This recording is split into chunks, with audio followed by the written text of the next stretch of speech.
infrastructure are getting tied up, and the country benefits from the ripple effects that these can bring in. The 7 strategic and frontier sectors in which we've highlighted that will increase productivity and also have new investments come in and give emphasis for India's own brand on those things is on the biopharma sector. I think that's going to be a big change in the way in which we are looking at uh, giving capacity for those who are able to research, who are able to undertake research and development. So 10,000 crore initiative again over five years for domestic biologics and biosimilar production. This is a clear message and backed with enough substance that India's lead in the pharmaceutical sector should be kept intact, but at the same time bring in newer ways of helping the pharma sector, and also because it has an impact on human health. Semiconductor mission had 2 major announcements that will improve the India stack and also the IP related matters. Electronic components manufacturing scheme for 40,000 crores. It's a major encouragement for electronics to become self-sufficient. We have also announced establishing rare earth corridors so that India can face and be able to meet its own requirements with its materials. So once we identify and are able to explore these minerals and process them, make them available for us, our dependency on external sources for bringing in the rare earths will be lesser. And we've identified the states where we want to establish this rare earth corridors. They are going to be in Orissa, Kerala, Andhra Pradesh, and Tamil Nadu. So these are very important developments, and they are going to have multiple decadal impact on the Indian economy. Our dependence on magnets and rare earths will be brought down. 3 dedicated chemical parks, again for reducing our import dependence. High-tech tool rooms for research that will be set up in 2 locations. Very important thing is about the construction equipment being imported.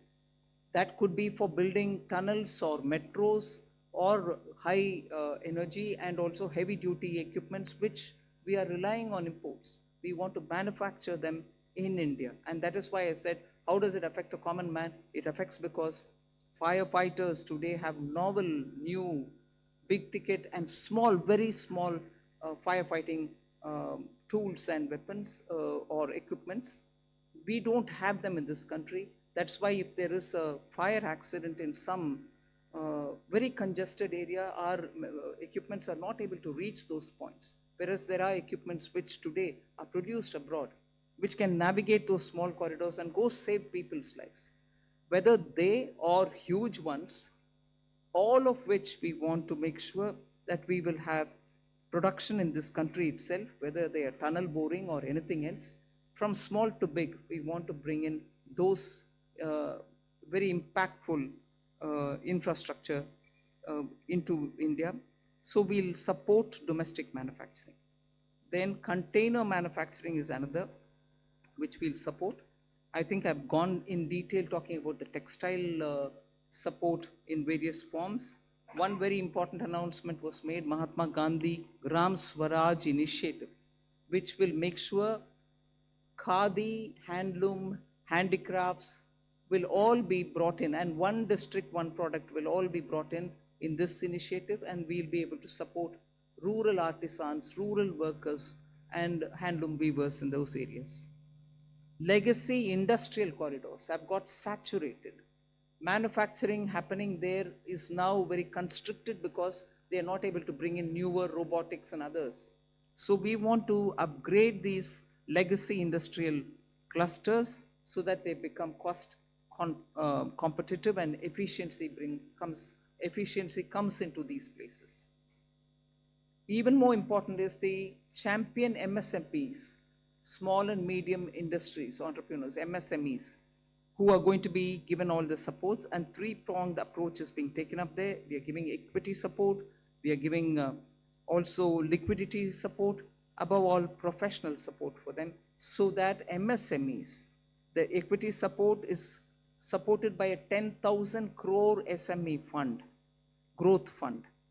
Above all, we are also topping up the Self-Reliant India Fund with 2,000 crores. So MSMEs should not feel any dearth of resources for equity. Similarly, they shouldn't feel any difficulty for liquidity in their hands because the TREADS platform will now be treated almost as a backed up, security backed up instrument with which they'll be able to discount and get their monies. For professional support, we're working with the chartered accountant and cost accountant institutes so that they can create corporate mitras who can help these MSMEs in filing their returns, doing their accounts, and so on. Above all, for youth and training, there's so much. You've heard this speech, so I won't want to take your time on it. High-powered education to employment enterprise, standing committees being formed so that they can recommend measures for service sector as a core driver of Viksit Bharat.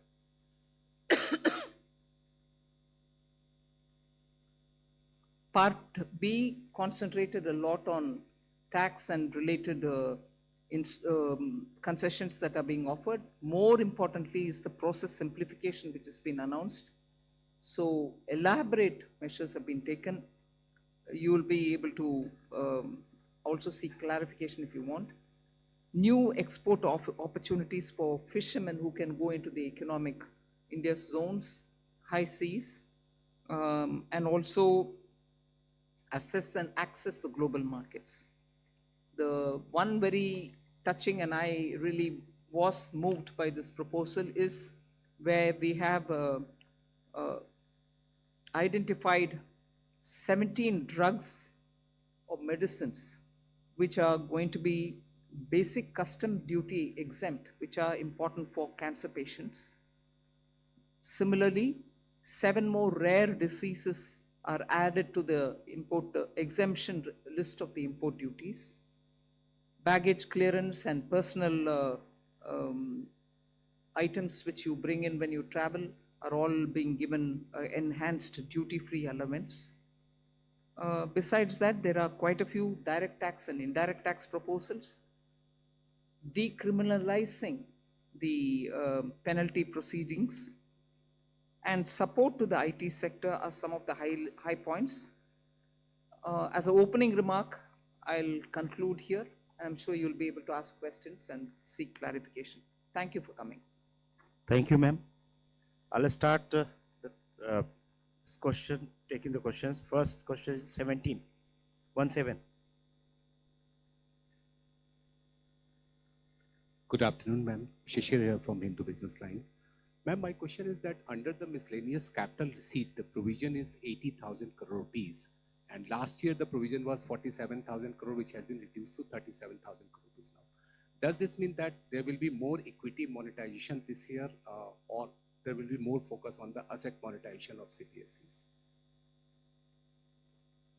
So you've got it rightly. The intent is that we will have a very strong asset monetization plan in place. Last year, ma'am had announced in the budget that there will be a pipeline prepared, which is being done. So we hope to reap the dividends from that.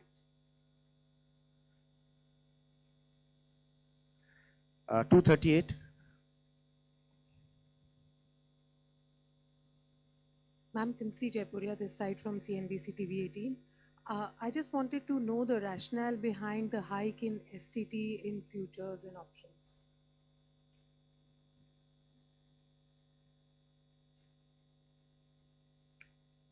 So, first of all, I believe some confusion. In fact, the question that you have asked rightly reflects the announcement itself, that the only change made in STT is in the future and options. All the other STT rates remain the same. The primary objective of raising the tax rates on STT has been that it is felt that when you look at the volume of transactions in futures and options, whether you compare it to the size of GDP or size of the underlying securities market, it is largely in the realm of heavy speculation, which results in losses to small, retail, unsophisticated investors. And the government's intention is to discourage speculative tendencies, and the increase in rate is essentially in that direction. So it is meant to essentially handle the systemic risk in derivative markets. Even after this increase, however, the rates of STT will remain modest compared to the volume of the transactions that is happening there. This is the reason. 54. Ma'am Tarun Sharma from Zee Business. Ma'am आपने पूरा budget जो है वो new emerging sector पे बड़ा focus रखा है। Ma'am मेरा सवाल आपसे दो हैं यदि आप अलाउ करें। एक मैम आपने जो एक्साइज ड्यूटी का कैलकुलेशन किया है वो पिछले बजट एस्टिमेट से इस बजट एस्टिमेट में तकरीबन 22% की ग्रोथ देखने को मिली है। दूसरा मैम जो आपने एमएसएमई के लिए कहा कि जो ट्रांजेक्शन्स होंगे उसके लिए आप एक्सचेंज प्लेटफॉर्म का यूज़ करना होगा, तो क्या मैम ये सीपीएसईज के लिए कंपलसरी होगा जो डिस्काउंट ट्रेडिंग की जो बात है? Thank you. I'll take the second question, ma'am. So, हाँ, ये CPSEs के लिए मैंडेटरी होगा कि discounting as well as non discounted bills दोनों को ही ट्रेड्स पे करना होगा ताकि वो 45 दिन में भुगतान MSME को कर पाए, और ये हर तरह से चेक कर लिया गया है कि ये हो सकता है. So we want to make CPSEs as pioneers. We hope, like ma'am has said in her speech also, that other corporates will also follow.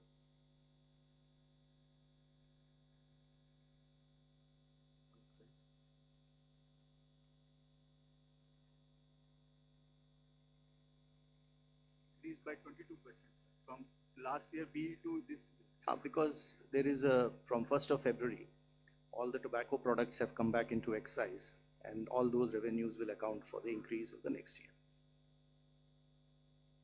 209.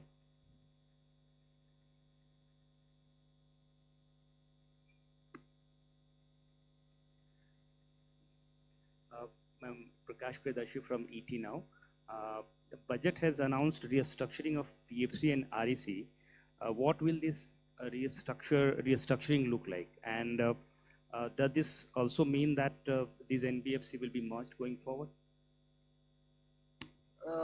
What is the later part of your question? That these NBFCs are not Will going be to? merged going forward? Yeah, I've said we are rationalizing it. You'll get to know as we go forward. We want to streamline it, and therefore we'll be taking some steps. We'll let you know the moment we decide how to go about it. 234. Hello, ma'am. Harsh Kumar from Business Standard. Ma'am, two questions. One is, you said that a high-level committee will be formed on the banking reforms in order to 2047. Are we going further for any kind of merger or something? Since government is continuously saying that we need at least two of the big banks, in at least of the top 20 banks. So are we going towards that? No, first of all, when I say that it's going to be a high-level committee which is going to look into it, the terms of reference will be prepared, and we are looking at committee to go into the entire expanse of the banking sector so that they come up with recommendations which help us to plan for banking for 2047. We need, by the time we become a Viksit Bharat, 2047 is our goal. We need to understand what are the other steps that we need to take in the banking area, and based on the recommendations, we'll go forward. But we have the Secretary, Department of Financial Services. We'll ask him to also give speech, please. Ma'am, I think you have rightly responded. There are large number of aspects relating to the banking requirement. For example, the credit to the GDP, commercial credit to the GDP ratio low, and the expansion of the banking network, and what kind of procedures currently we have that is impeding both the deposits as well as credit. All those aspects will be looked at by an expert panel committee, and well, we will definitely have TR, and then also consult the all the stakeholders, and the government will take a view on how to lay strong foundation for 2047 Viksit Bharat. Ma'am, one more question. 229. Left side, yes. Ma'am, Premanshu from Ananda Bazar Patrika. Ma'am, have you consciously avoided announcing any bonanza for the poll-bound states? And secondly, can you elaborate on this East Coast corridor, industrial corridor you announced? See, the industrial corridors are very critical for supply chains. We need a predictable mineral, rare earth and magnet related products to be made available for India's manufacturing, whether it's lithium ion, whether it's automobile sector, whether it's the new age solar. You need these rare earths to be processed and be made available. We have enough raw materials. The coastal areas are rich in these minerals. And therefore, states also felt, I mean, I must credit that the interaction that I had with the finance ministers pre-budget, many states felt that there are rare earths which they can utilize. We then sat up in the budget group that we have, Revenue Secretary, DFL, Secretary DA, and thrashed out, talking with the states. What are the kind of things that we can do so that their capacities to extract these minerals, process them, make them something which the industry can benefit from. So India can be less dependent on imports of these materials. That is where, having spoken to states, we thought it's very important to recognize the corridor and give a policy for it so that industries can invest, private sector can come in, governments, state and center can come together on it. That is where these corridors were announced. And looking at the success of the defense corridor, I can confidently say these rare earth corridors will make that big a difference to the Indian economy. The first question, I think there's enough to cover all the election states. If I do, you will ask me, why have you done it only for the election states? Now I've done it for election and non-election states as well. You want me to spell out what has been done only for the election states? I'm quite happy to do it. 262, front. At the front, please. Here. Front. Good afternoon, ma'am. Sapna Das here from CNBC TV 18. Two quick questions. Just wanted to understand the gross borrowing at over 17 lakh odd crore. Would the government look at it as being on the higher side? Just asking that. And within that also, if you look at your net tax revenue stream, of course, B to RE, it's higher. And a lot of concessions have been given away both on direct and indirect taxes. But the trend seems to be a bit flat, around 28 lakh odd crores. So if you could explain to us, how is this entire thing looking? And second, ma'am, in terms of the disinvestment aim, 80 odd thousand crores, would this also include IDBI stake sale sometime in FY27, ma'am? Thank you very much. So you've covered a number of secretaries all at one go.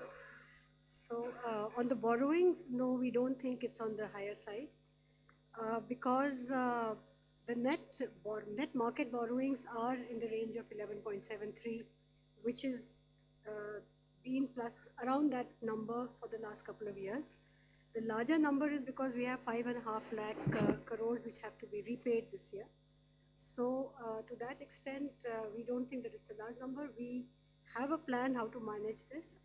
And according to that plan, which also gets released from time to time, the markets would also know as well as all of you. 4. Okay.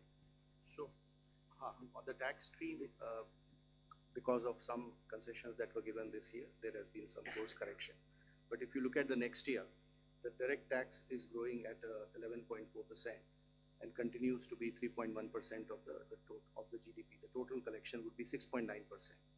The indirect tax excise is growing very healthily because of the base correction, the base which has got added. Customs too is showing a decent buoyancy. So on the tax revenue, I think we are looking up. And even GST, as you would have seen the collection figures today, after rate rationalization, the buoyancy which we had expected, and in this hall we had discussed about it, you can see that coming back on the tax. Hi, ma'am. Meghna Mittal from Money Control. The fiscal deficit target that you have set for next year from 4.4 to 4.3 is being seen as very, very gradual. Is there a specific reason, or is it because of the global uncertainties as one of the major factors for being such a gradual fiscal consolidation path?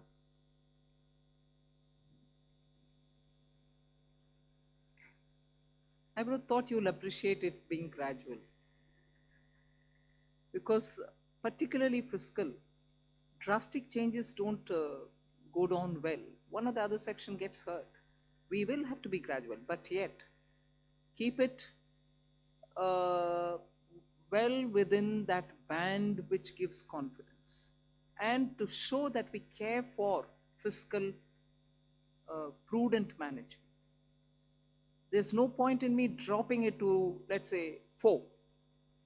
It has to be steady so that the economy goes in a steady speed. So it is a responsible number and realistic number. It's not as if I wanted it to be so gradual. It is a responsible number. We should achieve it and equally not bring in any kind of turbulence anywhere. Thank you. From the center flank, 190.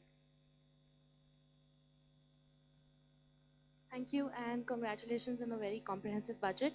Before you start, I was going to look at PIB and say, this side is being ignored. Yes. But good that he called you. Thank Come. you. I'm Aprajita Saxena from CNBC International in Singapore. I'm very curious because you started talking about tech, and I want to ask a question about the ISM 2.0. There are those on the outside who say that India sort of lags when it comes to AI innovation, especially innate innovative LLMs. Is the strategy of ISM 2.0 to sort of become part of the global value chain, or are you more positioning towards India creating its own native LLMs? Thank you. I think Kashmini Vaishnav, the minister, has been speaking extensively about this.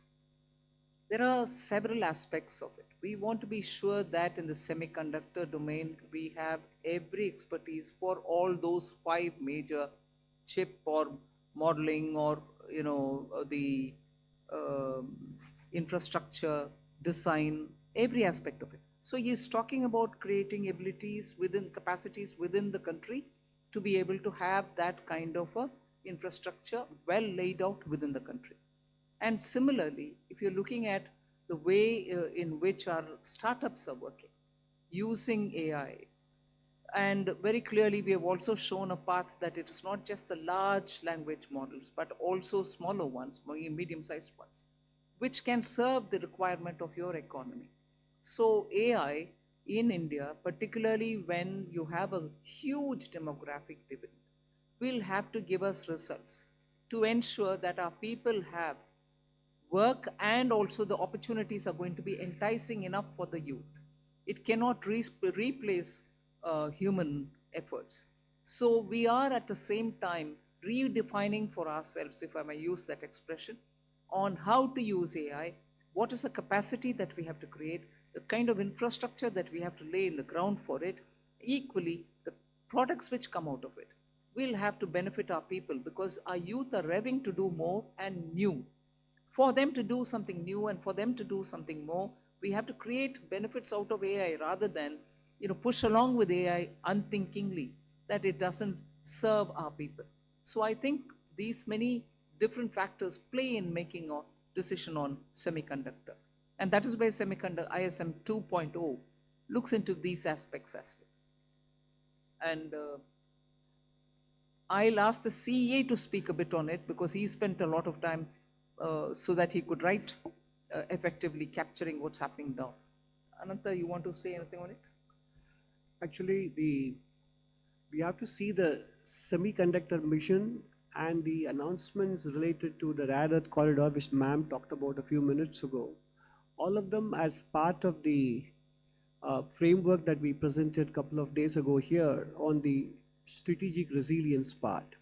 So, in fact, many elements of this ma'am's budget speech focus both on equipping us to handle the AI-related technology, as well as skilling the population in areas where they can be immune to some of the AI-related impacts as well. So it covers both dimensions, and therefore the semiconductor mission, the rare earth corridor, and also some of the Part B announcements ma'am made about the various electronics and manufacturing sectors were all part of the initiatives to make sure that we make ourselves strategically resilient in a very fraught global environment. 138 at the back side.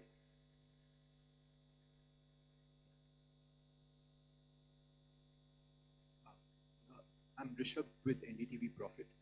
Just wanted to ask on the buyback tax, the rationale behind it, because was it essential to do it now? Because in 2025, there were a lot of companies that came out with significant share buybacks. Also because, and also do you foresee some sort of a reduction in buybacks? And secondly, on pollution-related schemes, the outlay has been very stagnant, but pollution as a problem remains. Is this not a policy priority for the government now? On the buyback, I'll have Revenue Secretary brief us. First of all, on the buyback, I'd like to clarify. I hope that the point was clear enough in the speech also, that it is in fact, a relief. It's not a tax, additional tax. It is a relief. Buyback tax system was changed to make it as a dividend income, which is income at the applicable income tax rate at the hand of the shareholder. It has been corrected now, and we have put the tax to be in the hands of shareholder as a capital gains tax, which long term, for example, will be only 12.5%.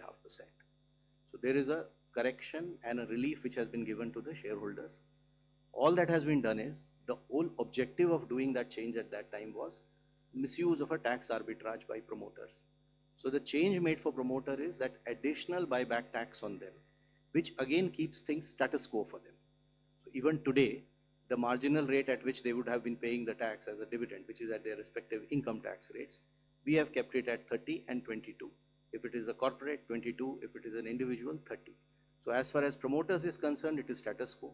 As far as the other shareholders is concerned, it is actually a very big relief. So that is probably what may make the point a little clearer, the announcement itself clearer.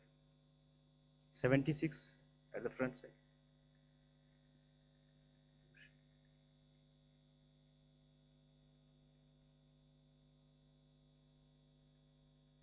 So pollution is a priority with government, and not everything has to appear at the budget speech is how I would put it, ma'am.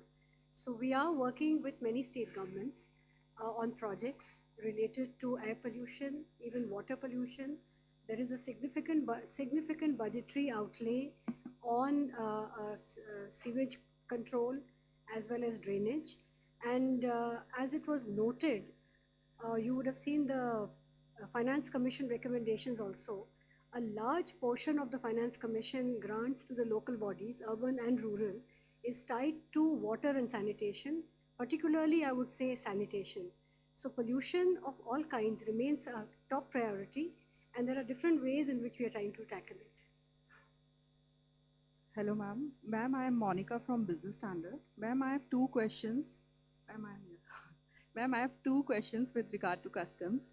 Ma'am, in your budget speech, you said that honest taxpayers will be able to close their case and they can pay the additional amount in view of penalty. So I want to know whether this is a customs amnesty scheme, and if you can just provide the contours of this scheme. And also, ma'am, Economic Survey flagged the need for convergence between transfer pricing, which comes under income tax law, and customs valuation. But there was no mention in your budget speech. So is there any such proposal being considered by the government? Both on the direct tax and the indirect tax. This is not an amnesty scheme.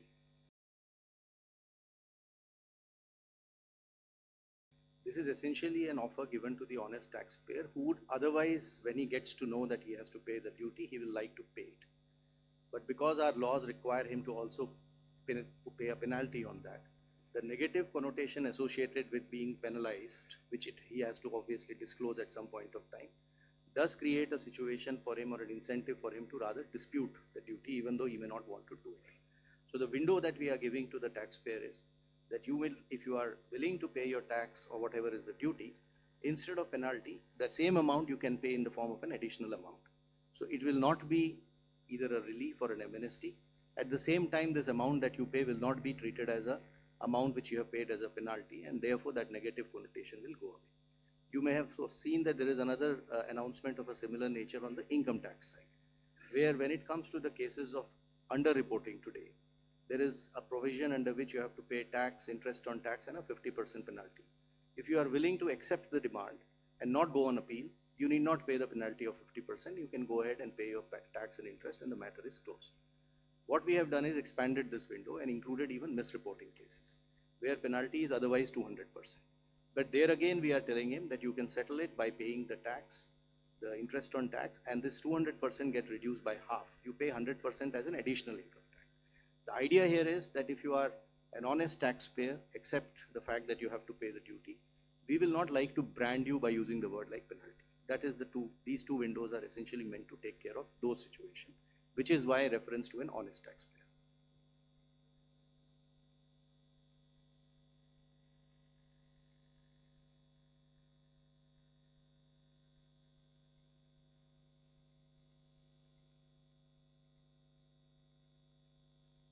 Yeah, we are examining that separately. 194. Left side, yes. Back. Ma'am, this is Amitod Singh from CNBC International. Congratulations to you and your entire team. I have two questions. The first is around foreign investors. There were a number of expectations that taxation structures would be changed, particularly when you think about things like withholding tax. So what we want to understand is whether that was even discussed within the government. And my second question is 15% defense spend increase. How much of that has to do with global uncertainty? Revenue Secretary can answer on the first question. See, global uncertainty is something which definitely occupies all the officials' mind when we are preparing for the budget. But I won't attribute it to be the cause for any one step. Across the board, we kept that in mind. So it's not the cause for any one thing that we've done or one thing which we did not do. That's kept in our mind. Our macroeconomic fundamentals are strong. You heard the CEA speak that despite you having a macro sound economic foundation, you're still sort of facing a world which is uncertain. And therefore, when currency, Indian rupee versus the dollar becomes an issue, you have done everything within the country to make sure your fundamentals are fine.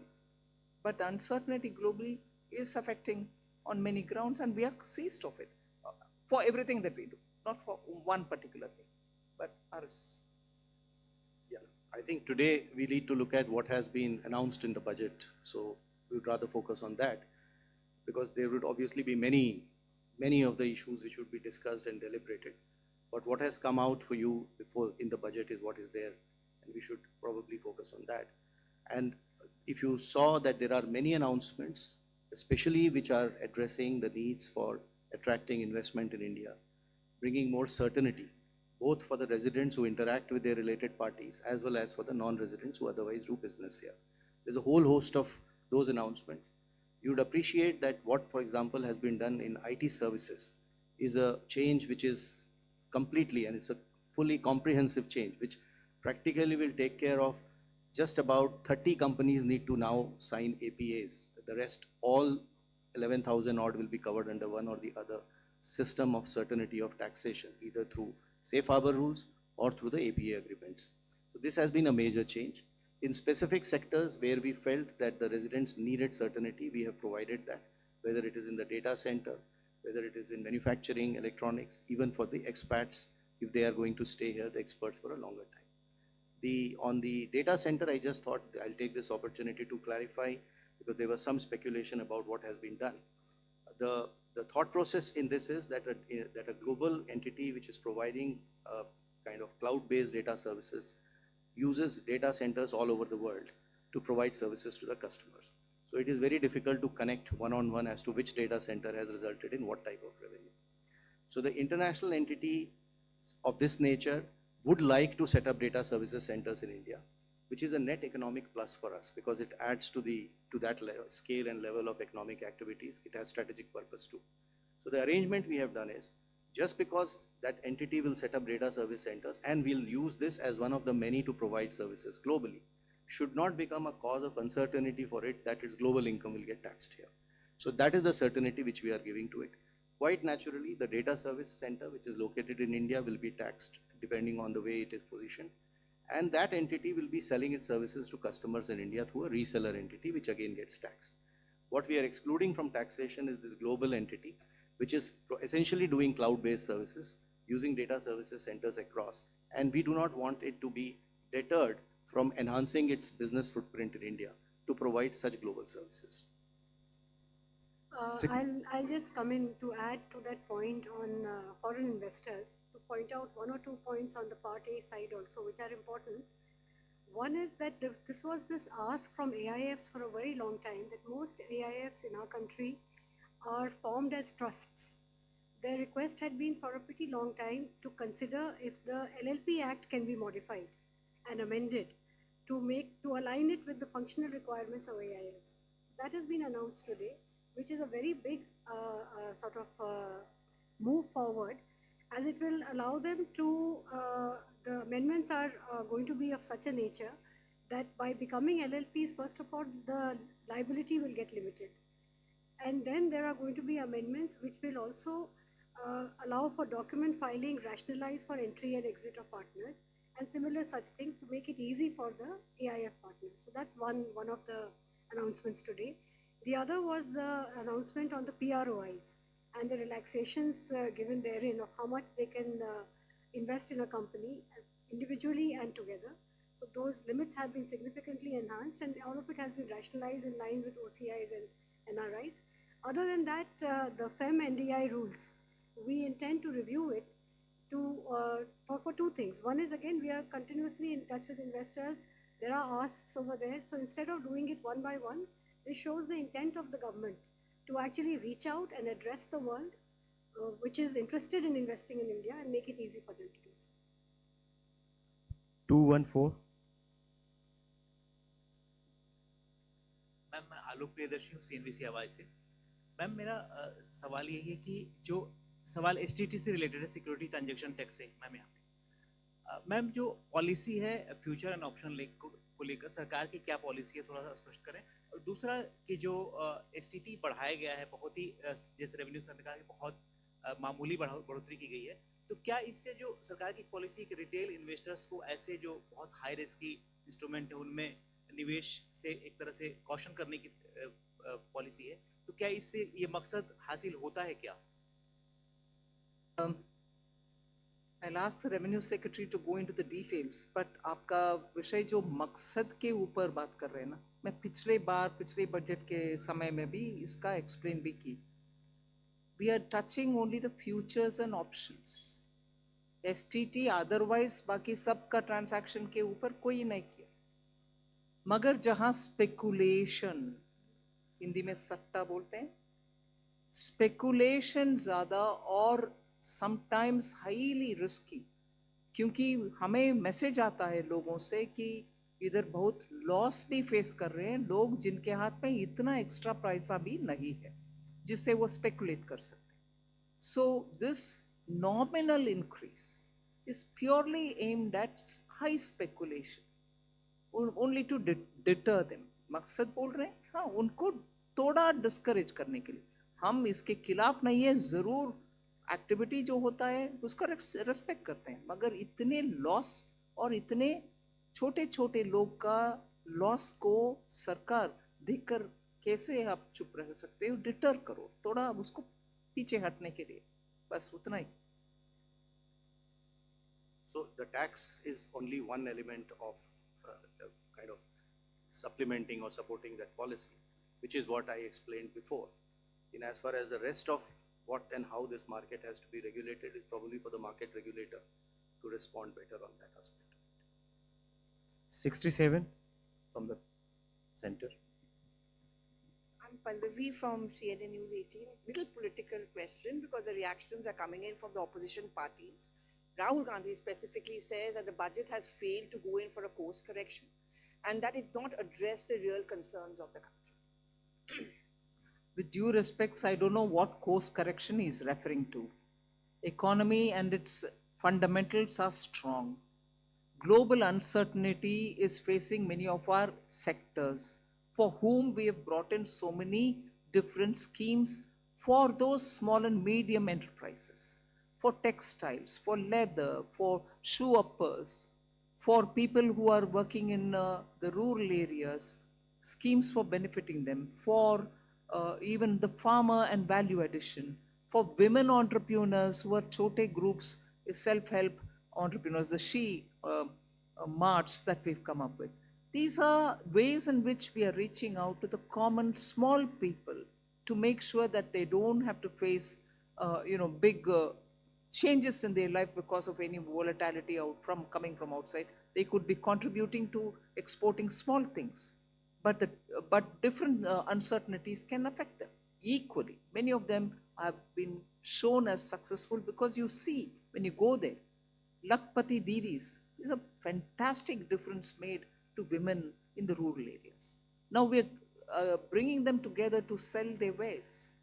Are these not measures through which we are reaching out for the poor, the small, those in a difficult terrain or in rural areas? And with all this, the fundamentals of the economy remain strong. And that has come out even in the economic survey. So, well, politically you want to criticize, you're welcome, please do it. But if you want to give me the facts on which you're basing your argument, I'm willing to hear and willing to reply to that. 16. The center. Ma'am, I am Bani Kinkar Patnaik from the Economic Times. Ma'am, I think probably one of the most important features of this budget is that for the first time in probably many years, your effective capital expenditure at 4.4% of GDP is going to be slightly higher than your fiscal deficit, projected fiscal deficit for the next year. So it means, I mean, in other words, you will be using more than your entire borrowed resources. You will be deploying that in productive spending. So I wanted to ask you that, whether it is going to be the new normal in the coming years. And ma'am, one clarification I needed. This VV Jiramji scheme, you have allocated more than 95,000 crore. At the same time, I see that, Narega has also got 30,000 crore.